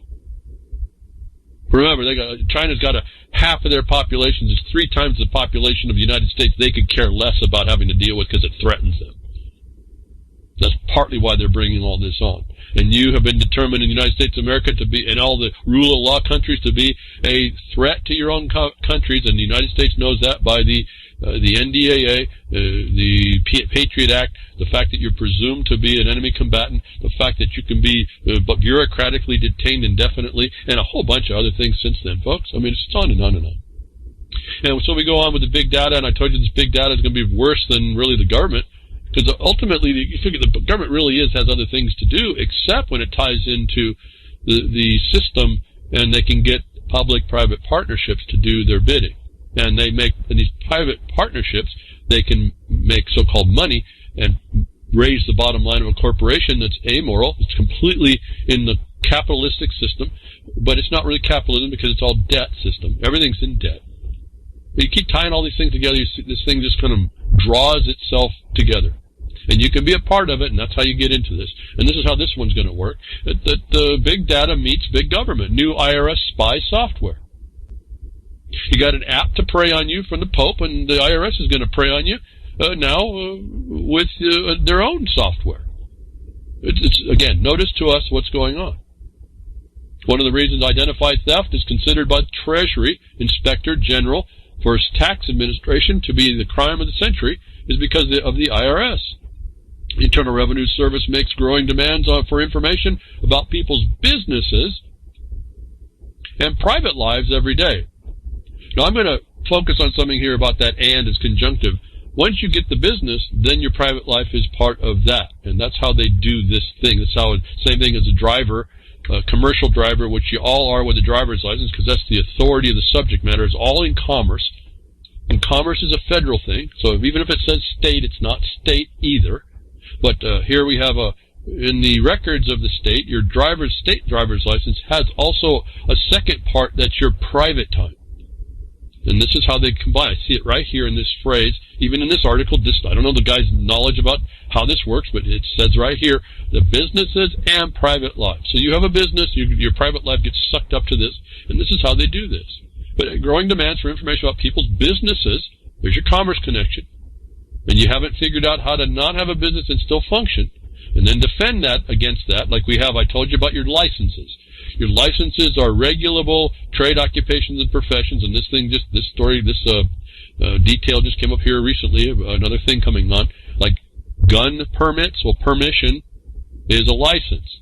That is for a trade occupation or profession. I've talked to you about weeks ago. What about your fundamental right to keep and bear arms as a trade occupation and profession? Shows you they have no way to bring this into the context of an administrative restraint. And yet you'll allow it. Same thing here. Your business is a trade occupation or profession that you don't have an alternative in the word in your mouth about what it is and create your own individual thing, but that sucks your so-called private life in, and the IRS wants to know about you. And there is no such thing as personal privacy these days. And the point about that statement is personal is the civic attachment, and it's public. There's nothing private about that. They don't explain that in this article, but when I read the article, that's how my mind works that way. There's no such thing as a personal privacy these days. I say, no, duh, because you forgot that the word personal isn't private. It's public. It's the man or an entity with a civic obligation, and the entity typically is made and born under the laws of the state, which is the servitude, making the civil and civic connection, which is bringing you into a millstone around your neck, and you do that by your applications or whatever. We're not talking about common law. You can't go around murdering people and then claim to be outside the law. That's the actual common law. But we're talking about this legalism stuff. Trade occupation or profession, and they give you license, permission, certifications. Think about your certificate of title. It's all in commerce, folks. This is how they do it. And then your private life gets brought into this. The IRS sends citizens a so-called Privacy Act notice in all of its mailings, in all its mailings is a farce. Is it, folks? If they know your address, they've determined that you're a person liable for the tax. They have to send you the notice. Well, I've asked you to ask if that ever happens. If you don't do it, they don't send you the notice, right? I mean, that anybody who doesn't have that doesn't get that notice, right? There it is. If they get the notice, your first question, that's a notice that you're now been attached. You need to send them that notice back, is when did you give me the due process required under the probable cause you have to believe I'm a person liable for the tax, for this notice? That's right out of the tax code, folks. Do I argue the tax code? No, I just go for the due process first. The tax code doesn't apply until they bring me into a person liable and explain what my taxable liability is and tell me where to keep, what records to keep, and the books to keep, and where. And then give me the notice that I'm going to be required to submit all that. If I haven't gotten that notice, why would I receive a Privacy Act notice? So there's a lot of misinformation that comes through a lot of these things, the way I see this stuff. But this is coming down to, you people will accept a lot of this thing without the first objection. And it's coming into the digital realm. Wherever this digital realm goes, there's going to be pieces of data, and they're telling you today the IRS is involved and interested in all of it. Just being, involved starts to get the process, and I keep trying to tell you how you keep yourself, you're in it but not of it, folks. I guess that's what comes to mind to tell you. You really have to understand and learn that thing. We're told what it's about. We're told about it. Am I telling you that you're going to be victorious because you start to assert this? Well, likely not, because they want to take you out eventually, but you don't want to walk in the wrong way. You want to make sure that you're sitting with the record that shows they've never provided what was their duty and obligation to provide in the first instance. Why would I expect a notice if I wasn't presumed or determined by my acquiescence or my own hand in admitting in the filings? Why would I get a Privacy Act notice if I wasn't involved in that? And if I got one and I wasn't properly identified, that's like a defamation and then a felony, because now you're mischaracterizing me for the purpose of what? Those civil rights that they have the right to take from you. Those extortions, those coercions. And so we're back to what? We're back to looking at, we're almost doing a long-form quo warranto. What's your warrant to come after me without the due process that declared all the other things that, for this broadcast, I just explained just a few minutes ago? I don't want to repeat it. You go back and rebrush the file and hear what I said. And there's more. There's all kinds of stuff. That's an old thought about mine. I don't even deal with this stuff anymore. But anyway, here's the point is that the digital technology, the big data is moving in to help the government to come after people. And they're going to come after people that are ignorant of the fact that they, may or may not. I can't even predict each one of your obligations. But I can tell you that if you didn't make a communication and they haven't contacted you to give a meeting, and the due process that the commissioner found an action, a liable activity, and then I don't know what to say more. That's the first line of defense, if it's a defense at all. It's really just making sure that they didn't violate you wrongfully at the very first part. And there's a whole other set of stuff here. I can't even talk about again. I can't get to everything. I just kind of pointed out. If you're not to the point where you understood that, maybe you need to go read some more and figure out how that works, what I just said. It's there to be seen. Okay, so this is all about commerce and all about the servitude, and it's really engaging in the products of the government that are all you call fiat, and you keep in the bank accounts and the derivative, all that stuff you get involved in is all the things the IRS is interested in. All the things that are these trade, occupation, and professions that are regulable by them that uses all these systems and these instruments and products is regulable by them. So until you start figuring out what isn't regulable by them and work there, we're far away from even beginning to understand. But within the big data realm and the ability to get data, and I think I actually heard this also reported on the Freakers Ball. Wow, fancy that. Web ad giant Google to block ad blockers in Chrome for safety, apparently. Well, it's the government's safety, folks, is what they're going to do it. They want your data. They don't want you to block the ads. They don't want you to interfere with commerce. And so they're given carte blanche to do this stuff and interfere. They're a private company that's working in tandem with the government that even has fast tracking, I would assume. And I think they work underneath, they'll be coming in underneath the war powers as well. If they aren't already there, it's coming. I don't know what else to say. I see I see at least the telltale signs that it's already in function, but if in notice it's there, that the Google doesn't want you to block out what makes them revenue and or gives their tracking ability on where you've been. And so you continue to use Google products and Google Chrome, or the Chromium base that Google Chrome is based on, and you can expect to have these things ripped from you and controlled and regulated and whatever all what.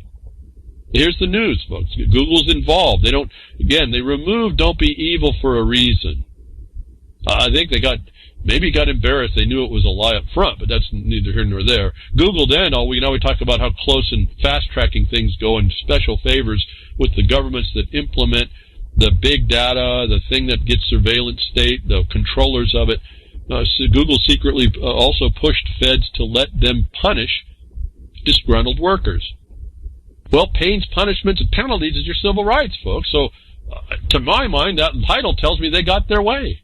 Google employees have made headlines in recent months and for coordinating internal campaigns against evil corporate projects, such as their work on China's Dragonfly data collection search engine and the secret military drone AI project,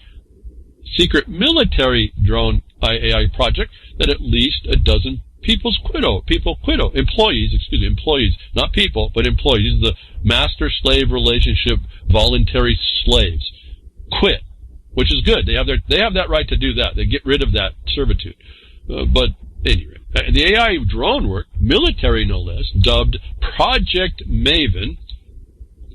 Two witnesses of a fact of a military consequence, has to be the fact, used machine language to identify vehicles and other objects from drone footage, which the ultimate goal of enabling an automated detection and identification of objects in up to 38 categories.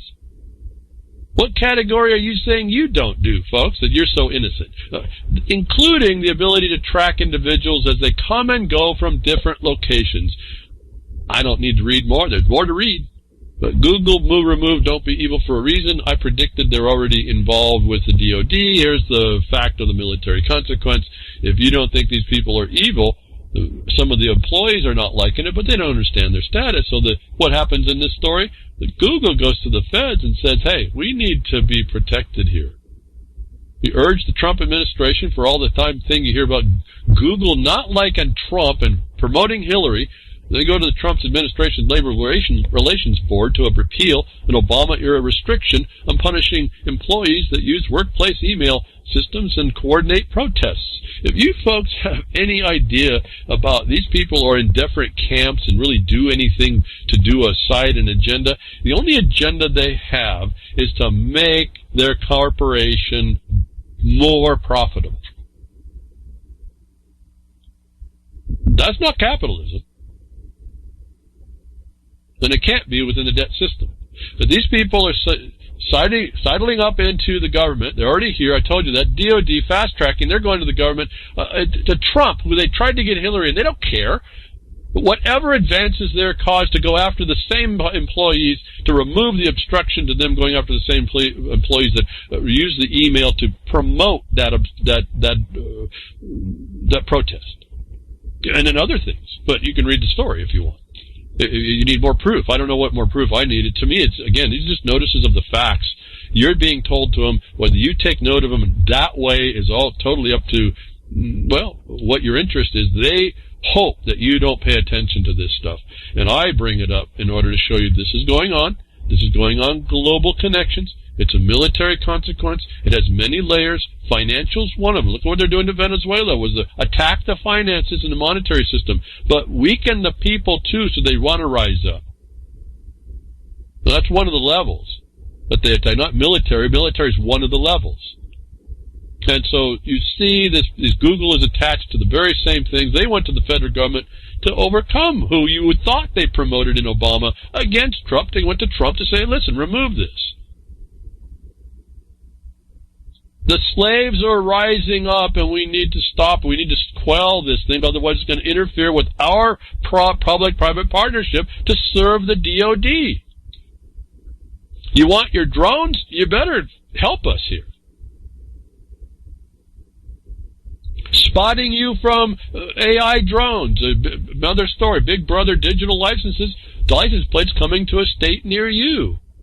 Commerce, folks. You don't get, I guess maybe you get this, but you're not really responding to it. Michigan became the second in the country to roll out the world's first digital license plate.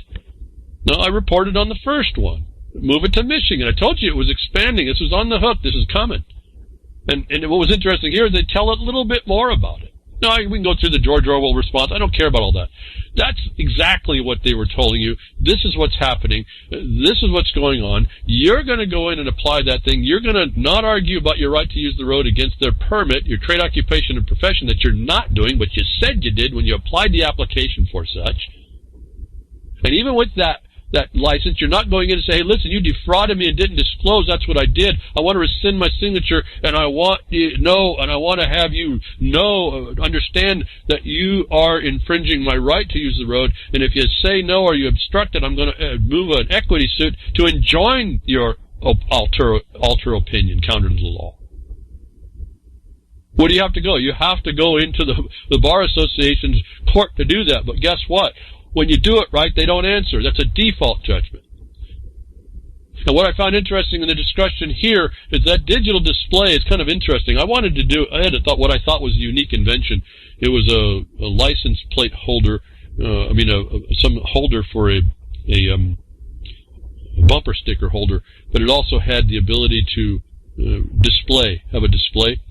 Well, now, when I thought about that, these displays weren't even part. It was like a new idea. It wasn't even available at the time I was thinking about it. Now they have these displays. What I was interested to see is that this license plate display now can display that you're a debtor. It can display whatever the information they want. It's attached to this vehicle that you call this motor vehicle.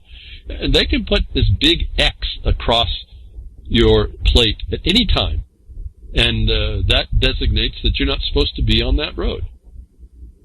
I'd liken that to a big star, a yellow star on your chest. But anyway, they put a big X on your license plate. You can be going down the road, your social credit goes down to nothing. All of a sudden, you don't get the right to drive. And then you have an immediate attachment to your plate, and it says X. You're not supposed to be here. X him out, and the cops come pick you up.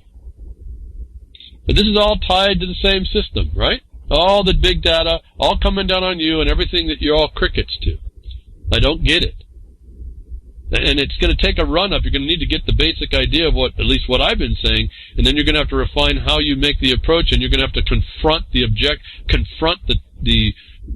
corruption that sits there. And there's ways to do that. It's just a matter of doing it. It's not a matter of saying, oh, there's a wall I need to figure out that's going to stop me. It's not really that way at all. These people are waiting to get caught, actually. But you're going to be quiet, as I see it. I don't know what else to say. Prove me wrong, folks. Uncle Sam wants do you think they're going to scrutinize you down from above? They get your car license plate, X's, all this other stuff, digital Internet of Things, your social credit, going to prey on you, this religion of the government. Uncle Sam, your uncle, wants your DNA. The FBI's diabolical plan to create a nation of suspects. This is written by John Whitehead. This is the guy I have a little bit of trouble. He's an attorney. I have a little bit of trouble with the way he approaches it, but he's not approaching it wrong.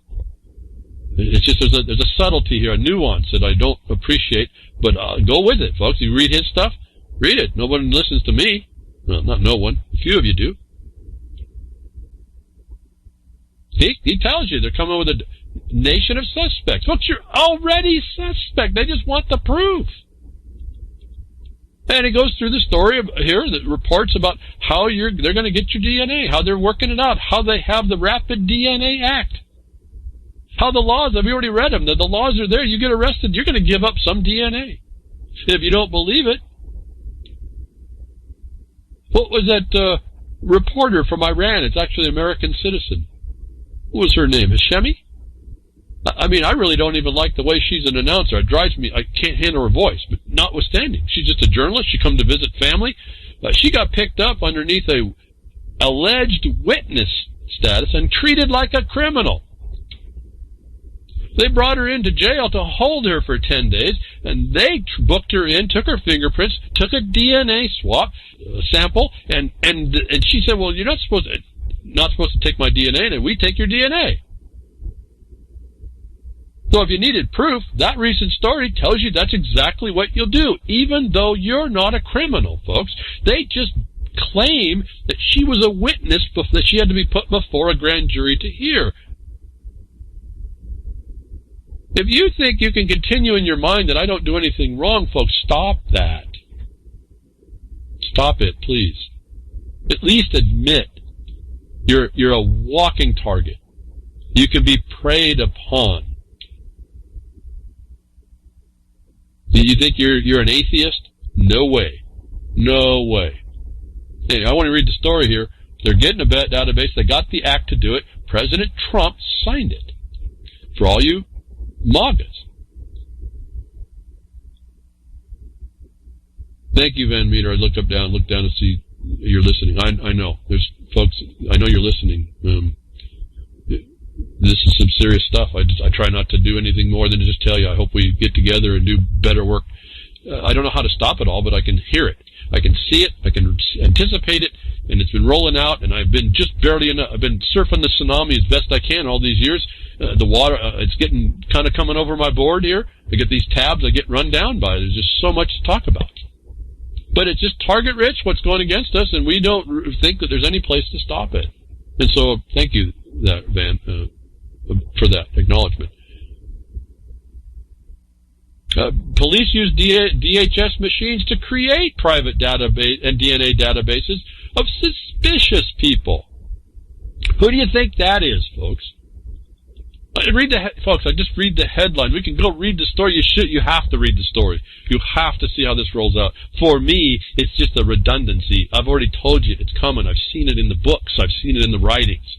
I've seen it in what people say that are authoritative, but they have the power to hurt you. And no one's checking that.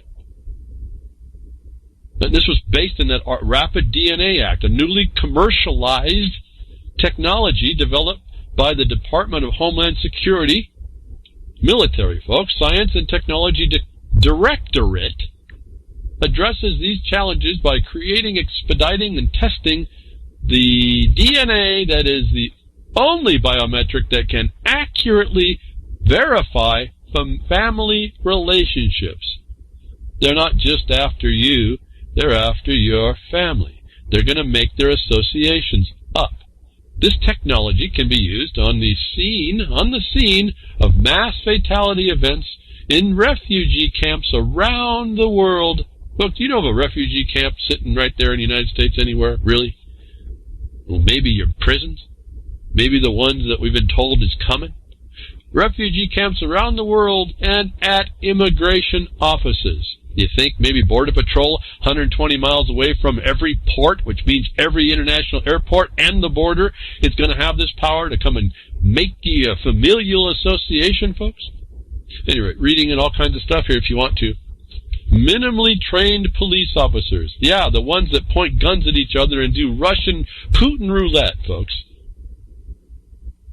I don't know what, I'm so frustrated. I started thinking about this. I'm so frustrated at one level, and I'm excited at another level because I know we can stop it, and then I'm just dismayed that no one's responding. Oh, we'll wait for the Second Amendment. We'll take them out. Yeah, well, California DOJ releases first set of proposed ammunition sales regulations. Basically, CA, this is just a tweet. I'm just reading from the tweet. They cite a law. I'm just going to let you know this is like a PSA to y'all in California. If you didn't already know it, you're all sitting on your tail thinking that your chat room is going to work and protect you. Basically, CA, California, cooperating agencies look like there too. CA gun owners are now forced to pay up every time they want to purchase a box of ammo. $19 for the first time, and we have a deal, $1 thereafter. Then give all their personal information, your business and private information, because you don't know how to tell them you're not the person that they presume you and defame you to be, and they fraudulently mischaracterize this. And submit, you slave, to a background check. Now, lots of people have comments on this. Lots of comments in this thread. I'll just send you the link. You can read it. You can go just look on the internet. It's out there. Folks, be careful on dealing with this. They really want to come after you. No, you won't be able to go to Nevada and get it. They're going to keep checking. They got, I guess, already got a good stop of working on that. They have forever. They started to amp up on the agricultural stops as well. At any rate, you now pay for your right to have and bear and keep arms, because none of you have done anything to stop this. I don't even know if it's really stoppable in a certain way. And that terrifies me a little bit. I see lots of people who would rather just wait for the day they can be macho and blast their way out of the room and be free again, instead of saying, wait, I'm not supposed to be in the room. And so, word to the wise here, folks. And so one of the options I think was still available, and when this gets us to self-reliance, is, I guess what's still open yet is go ahead and learn to reload, folks. But the guys with the not in the barrel of the gun are having the day. They're having their way with you, notwithstanding the fact that what it is conditioning a fundamental right that I say, if you don't see it yourself, I'll tell you so you understand the word, is antecedent to even the establishment of the United States government or the states. It happened. Your right happened before. It was acknowledged that you had the right to defend yourself against governments. And they are conditioning and charging you for that right and tracking you. And the ones that have the ability, they're being tracked. That's a military response. They don't have the actual right to do that. But all y'all will talk about it, and you'll complain about it, but you'll never do anything about it. And prove me wrong, folks. Change my mind, please. And for you little ones in Generation Z, I don't know. I really don't know. I don't know what to tell you. And why would you? You're going to be all happy and maybe even not able to function, be drooling on yourself. I hope not. I hope there's somebody left in Generation Z that's not so retarded and constrained by what official license does to everybody. Oh, here was what the story, I had it out of place. It was the could you be next, is what she's saying. Iranian news anchor detained in the U.S. warns of abuse of power. Okay, you've heard that behind the woodshed, but no one listens. Maybe they'll listen to this woman. I can't listen. I don't like the way she presents the news, but a lot of people like her, and she is one of the ones that found out what I've said behind the woodshed. You could be next. She's now saying it. If they're not going to listen here, listen to her. Protests took to the streets in Washington, D.C. to decry the treatment of Marzieh Hashemi, an Iranian-American journalist and anchorwoman for Iran's Press TV, who was arrested and held without charge for several days early this month. And I wanted to point out something on this story. It seems inconsequential. Maybe you don't care, but listen very carefully to the details and where people get it wrong. She was not held. Everyone's making an issue of her not being held with charges. There are no charges when you're held as a presumed witness to a grand jury. There aren't any charges. They have the right to hold you indefinitely until you go testify. And now we find out they can treat you like the criminal that I've been telling you they presume you to be. It just so happens she's Iranian American, and they're going to target her politically as well. But we see the truth inside of these things that I'm saying. Look through the Habib, whatever she wears that they stole from her, just didn't recognize her religious right, didn't recognize her innocence, that she should have been treated like anybody else, given a hotel and then told to show up, what she says she would have if she been told. She wasn't even told. But this is how you're being treated, and I think that she deserves some support. Not for what she believes, where she's at, but that she's a journalist who's an American who was innocent and was still treated like a criminal, and they got her DNA. They fabricate that you did something wrong, folks. This is another. I think if you look deeply, I think this is more of they use that trap instead of it being legitimately, because she's been before 3 or 4 grand juries before, and I don't know what they're not talking about. Why? Because those are kind of secret courts, folks. The grand jury is the rubber stamp of the prosecutor. She's not having any charges. They just held her for being a potential witness and treated her like a criminal. And you think you're going to go out on saying, oh, I don't do anything wrong. She's doing nothing wrong, folks. And she's treated like a criminal. And they made a federal database out of her. And now they can track her wherever she goes. And they know who she is. And they know, and remember, Israel can make her DNA and put her anywhere. Is that what the kind of world you want to live in? I'm hoping not. I'm hoping you listen to some things I'm saying, find something that really torques you a bit. Dig in, folks. It's a target-rich environment to clean a lot of this stuff up pretty quickly if we just started to do that. Thank you, Garmin, for what you do and Real Liberty Media. And, before I forget, there's maybe no one's turned in by the end of this broadcast, but we got donation drive coming up in the month, annual donation drive, fundraiser, as Vinny says. He thought it was fundraiser. It's a big fundraiser we have once a year to pay for the servers and the other services that Grimner puts through RuralLibertyMedia.com to give you the archives and all that stuff. Think again, Grimner will start that up for next week. If you will, folks, donate. Make sure we have enough people that can do this and keep this word going out and the other hosts coming out. For as scant as the programs are, And notwithstanding that, just you have a program, you can bring it in on this network too, but we need to have those servers, and those will be a fundraiser next week. Thank you for everyone that's following and sharing and clicking and finding whatever and rebroadcasting. Appreciate it. And I'll be here next week, tech diffs or nature willing.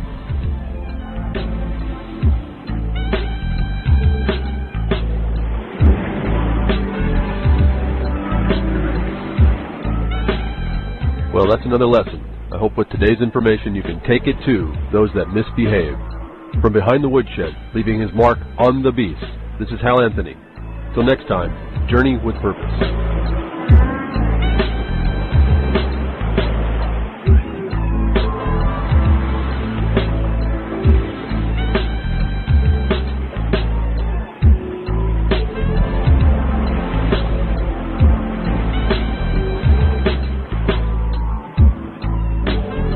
That's what opening up a can of whoop-ass feels like. Son, you just opened a whole case of whoop-ass.